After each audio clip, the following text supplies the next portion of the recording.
19/9/2025 प्रातः मुरली। ओम शांति। बाप दादा मधुबन। मीठे बच्चे, इस बेहद के नाटक में तुम आत्माओं को अपना अपना पार्ट मिला हुआ है। अभी तुम्हें यह शरीर रूपी कपड़े उतार घर जाना है, फिर नए राज्य में आना है। प्रश्न दिया बाबा ने। बाप कोई भी कार्य प्रेरणा से नहीं करते, उनका अवतरण होता है। यह किस बात से सिद्ध होता है? उत्तर है, बाप को कहते ही है करण करावनहार। प्रेरणा का तो अर्थ है विचार।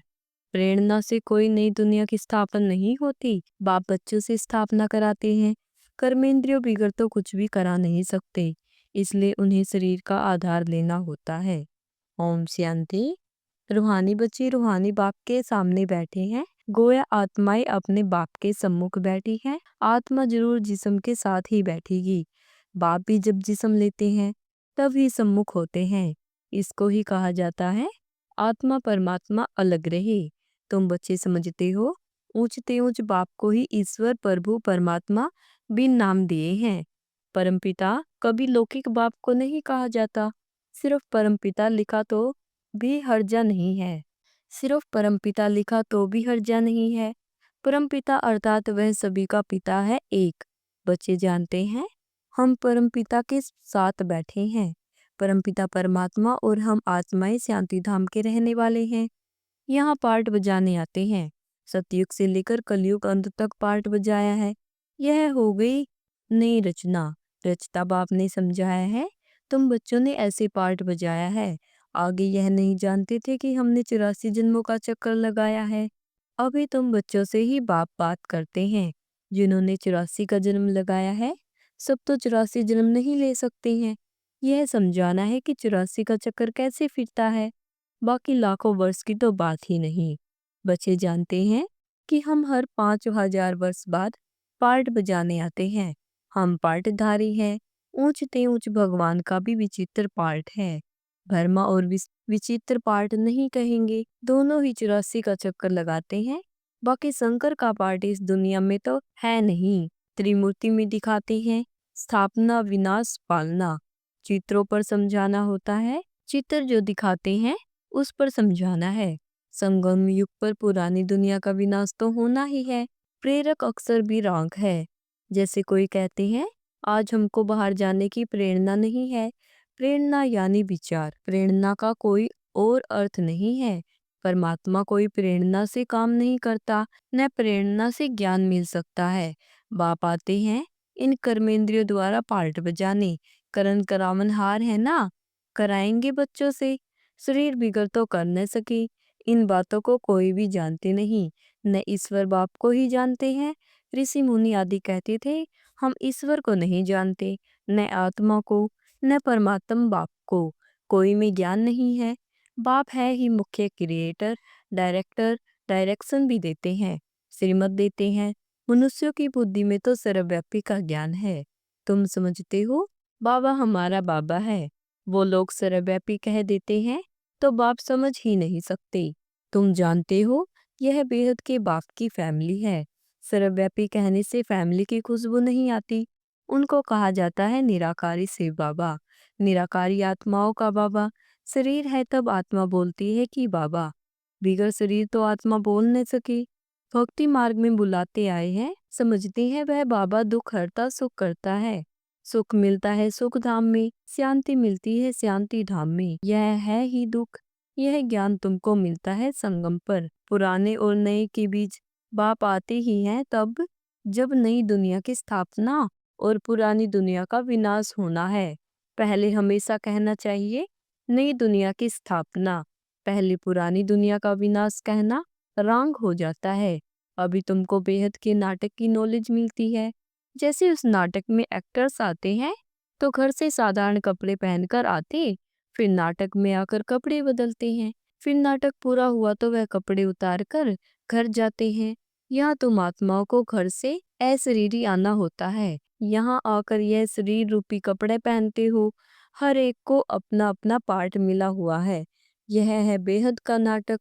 अभी यह बेहद की सारी दुनिया पुरानी है, फिर होगी नई दुनिया। वह बहुत छोटी है, एक धर्म है। तुम बच्चों को इस पुरानी दुनिया से निकल फिर हद की दुनिया में नई दुनिया में आना है, क्योंकि वहाँ है एक धर्म अनेक मनुष्य होने से बेहद हो जाती। वहाँ तो है एक धर्म, थोड़े मनुष्य। एक धर्म की स्थापना के लिए आना पड़ता है। तुम बच्चे इस बेहद के नाटक के राज को समझते हो कि यह चक्कर कैसे फिरता है। इस समय जो कुछ प्रैक्टिकल में होता है, उसका ही फिर भक्ति मार्ग में त्योहार मनाते हैं। नंबरवार कौन कौन से त्योहार हैं, यह भी तुम बच्चे जानते हो।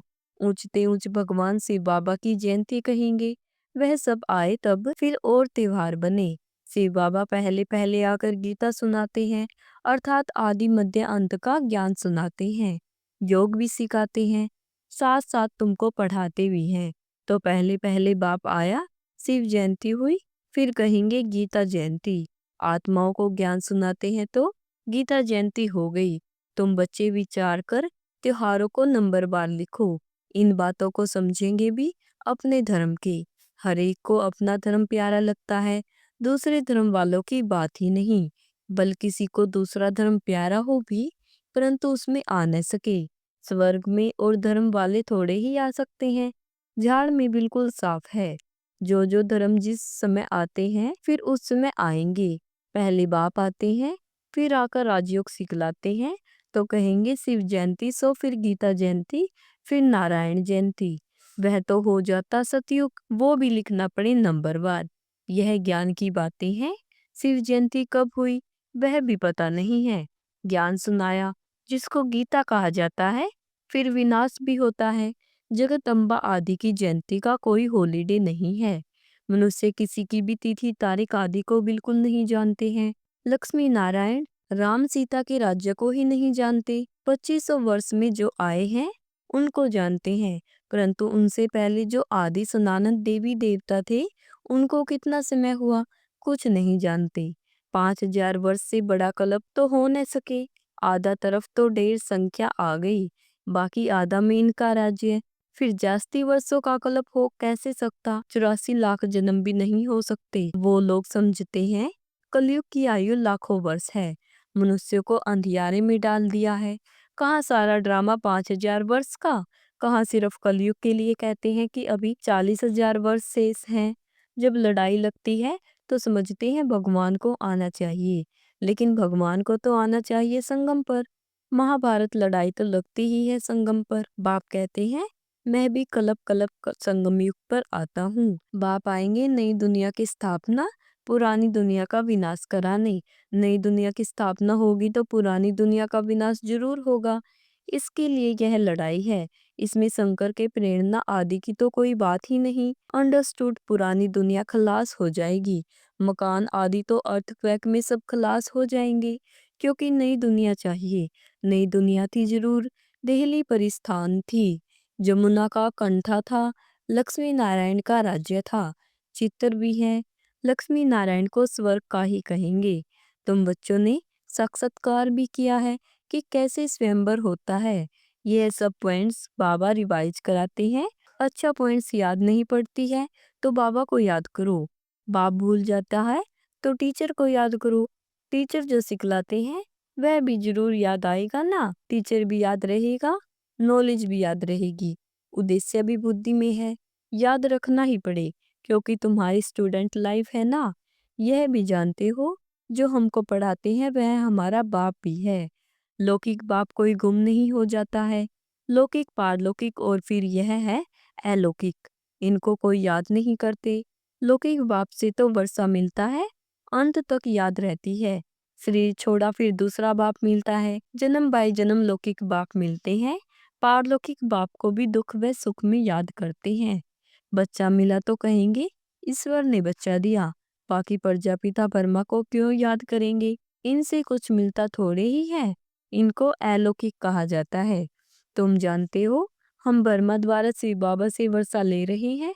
जैसे हम पढ़ते हैं यह रथ भी निमित्त बना हुआ है। बहुत जन्मों के अंत में इनका शरीर ही रथ बना है। रथ का नाम तो रखना पड़ता है ना। यह है बेहद का संन्यास। रथ कायम ही रहता है, बाकी का तो ठिकाना नहीं है। चलते चलते फिर भागंती हो जाते। यह रथ तो मुकर्रर है ड्रामा अनुसार। इनको कहा जाता है भाग्यशाली रथ। तुम सबको भाग्यशाली रथ नहीं कहेंगे, भाग्यशाली रथ एक माना जाता है जिसमें बाप आकर ज्ञान देते हैं, स्थापना का कार्य कराते हैं। तुम भाग्यशाली रथ नहीं ठहरे, तुम्हारी आत्मा इस रथ में बैठ पड़ती है, आत्मा पवित्र बन जाती है। इसलिए बलिहारी इस तन की है जो इसमें बैठ पड़ाते हैं। यह अंतिम जन्म बहुत वैल्यूबल है। फिर शरीर बदल हम देवता बन जाएंगे। इस पुराने शरीर द्वारा ही तुम शिक्षा पाते हो, शिव बाबा के बनते हो। तुम जानते हो, हमारी पहली जीवन वर्थ नॉट ए पैनी थी, अब पाउंड बन रही है। जितना पढ़ेंगे उतना उच्च पद पाएंगे। बाप ने समझाया है, याद की यात्रा है मुख्य। इनको ही भारत का प्राचीन योग कहते हैं, जिससे तुम पतित से पावन बनते हो। स्वर्गवासी तो सब बनते हैं। फिर है पढ़ाई पर मदार। तुम बेहद के स्कूल में बैठे हो, तुम ही फिर देवता बनेंगे। तुम समझ सकते हो उच्च पद कौन पा सकते हैं, उनकी क्वालिफिकेशन क्या होनी चाहिए। पहले हमारे में भी क्वालिफिकेशन नहीं थी, आसुरी मत पर थे। अब ईश्वरीय मत मिलती है। आसुरी मत से हम उतरती कला में जाते हैं, ईश्वरीय मत से चढ़ती कला में जाते हैं। ईश्वरीय मत देने वाला एक है, आसुरी मत देने वाले अनेक हैं। माँ बाप भाई बहन टीचर गुरु कितनों की मत मिलती है। अभी तुमको एक की मत मिलती है जो 21 जन्म काम आती है। तो ऐसे श्रीमत पर चलना चाहिए ना। जितना चलेंगे उतना श्रेष्ठ पद पाएंगे, कम चलेंगे तो कम पद। श्रीमत है ही भगवान की, ऊंचते ऊंच भगवान ही है जिसने श्री कृष्ण को ऊंचते ऊंच बनाया, फिर नीचते नीच रावण ने बनाया। बाप गोरा बनाते फिर रावण सावरा बनाते। बाप वर्षा देते हैं, वह तो है ही वाइसलेस। देवताओं की महिमा गाते हैं स्वरगुण संपन्न। सतयुग में आत्मा और शरीर दोनों पवित्र होते हैं। देवताओं को सब जानते हैं, वो संपूर्ण निर्विकारी होने के कारण संपूर्ण विश्व के मालिक बनते हैं। अभी नहीं है, फिर बन रहे हैं। बाप भी संगम युग पर ही आते हैं। ब्रह्मा के द्वारा ब्राह्मण, ब्रह्मा के बच्चे तो तुम सब ठहरे। वह है ग्रेट ग्रेट ग्रैंडफादर। बोलो, प्रजापिता ब्रह्मा का नाम नहीं सुना है। परमपिता परमात्मा ब्रह्मा द्वारा ही सृष्टि रचेंगे ना। ब्रह्मा कुल है, ब्रह्मा मुख वंशावली भाई बहन हो गए। यहाँ राजा रानी की बात नहीं, यह ब्रह्मा कुल तो संगम का थोड़ा समय चलता है। रजाई न पांडवों की है न कौरवों की। अच्छा, मीठे मीठे चिकलद बच्चों प्रीत, मात पिता बाप दादा का याद प्यार और गुड मॉर्निंग। रूहानी बाप की रूहानी बच्चों को नमस्ते। शुक्रिया बाबा, शुक्रिया बाबा, आपका बार बार शुक्रिया। धारणा के लिए मुख्य सार है, 21 जन्म श्रेष्ठ पद की अधिकारी बनने के लिए सब आसुरी मतों को छोड़ एक ईश्वरीय मत पर चलना है, संपूर्ण वाइसलेस बनना है। नंबर 2 है, इस पुरानी शरीर में बैठ बाप की शिक्षाओं को धारण कर देवता बनना है। यह है बहुत वैल्यूबल जीवन, इसमें व्यर्थ पाउंड बनना है। वरदान दिया बाबा ने, सर्व आत्माओं को यथार्थ अविनाशी सहारा देने वाले आधार उद्धार मूर्त भव। वर्तमान समय विश्व के चारों ओर कोई न कोई हलचल है। कहाँ मन में अनेक टेंशन की हलचल है, कहाँ प्रकृति के तमोप्रधान वायुमंडल के कारण हलचल है। अल्पकाल के साधन सर्व को चिंता की चिता पर लिए जा रहे हैं। इसलिए अल्पकाल के आधार से, प्राप्तियों से, विधियों से थककर वास्तविक सहारा ढूंढ रहे हैं। तो आप आधार उद्धार मूर्त आत्माएं उन्हें श्रेष्ठ अविनाशी प्राप्तियों की यथार्थ वास्तविक अविनाशी सहारे की अनुभूति कराओ। स्लोगन है, समय अमूल्य खजाना है, इसलिए इसे नष्ट करने के बजाय फौरन निर्णय कर सफल करो। है व्यक्ति सारे हैं, अब लगन की अग्नि को प्रज्वलित कर योग को ज्वाला रूप बनाओ। जैसे सूर्य की किरणें फैलती हैं, वैसे ही मास्टर सर्वशक्तिमान की स्टेज पर शक्तियों व विशेषताओं रूपी किरणें चारों ओर फैलती अनुभव करे। मैं मास्टर सर्वशक्तिमान विघ्न विनाशक आत्मा हूँ। इस सम्मान की स्मृति की सीट पर स्थित होकर कार्य करो तो विघ्न सामने तक भी नहीं आएंगे। ओम शांति।